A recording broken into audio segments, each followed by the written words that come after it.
difficult stage, nerve-wracking stage, where I have to join the soundboard to the sides.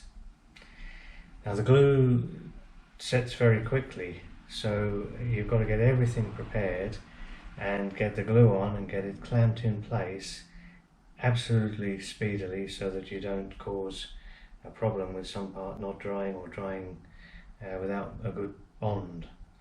So the preparation.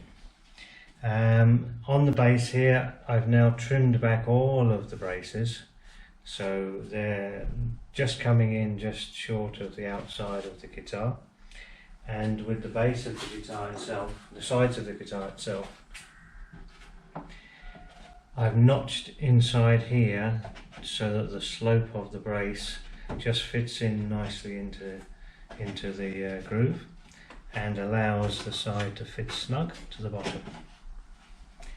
Aligning it is a bit of a challenge. The centre block I have to get on the centre line, the back block, sorry, on the centre line, and I put this block behind it because this block here is perfectly square. So once I've finished, I can clamp to this and that'll be square.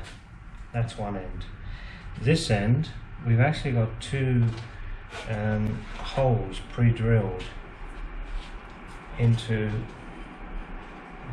the headstock and also here. So for this, I can place in two dowels and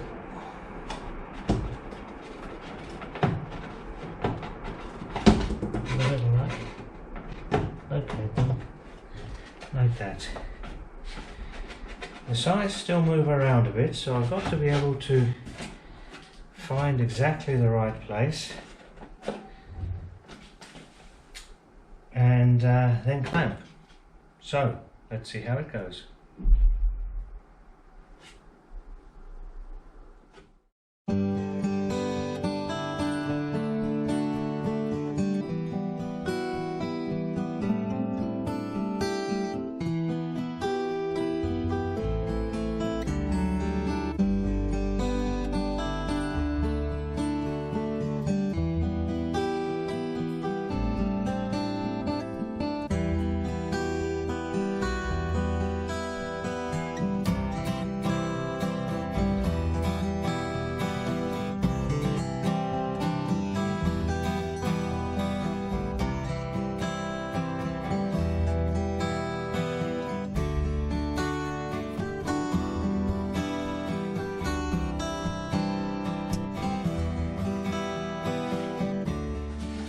Before I fit the back, I thought I'd better put the neck on and just make sure it's roughly in line or just about where it needs to be, because putting the back on will fix this block completely.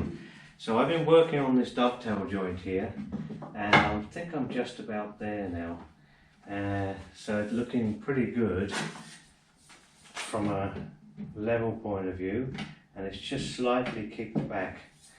So I think we're about there. Now how I've been doing this one is, here's angled sanding block. So with some sandpaper wrapped around here, it's cut at an angle.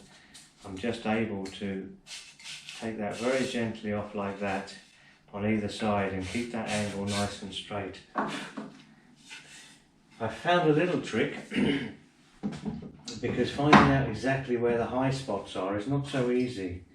So this little trick I found was using a feeler gauge.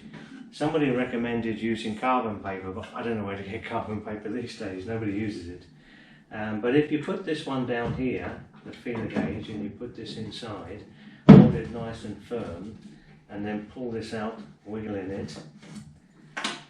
When you look at that, you'll find that there's just a slight shine on the high spots, and that gives you the opportunity just to have a look at these high spots just individually and take them down, and that really helps to get that finish absolutely perfect.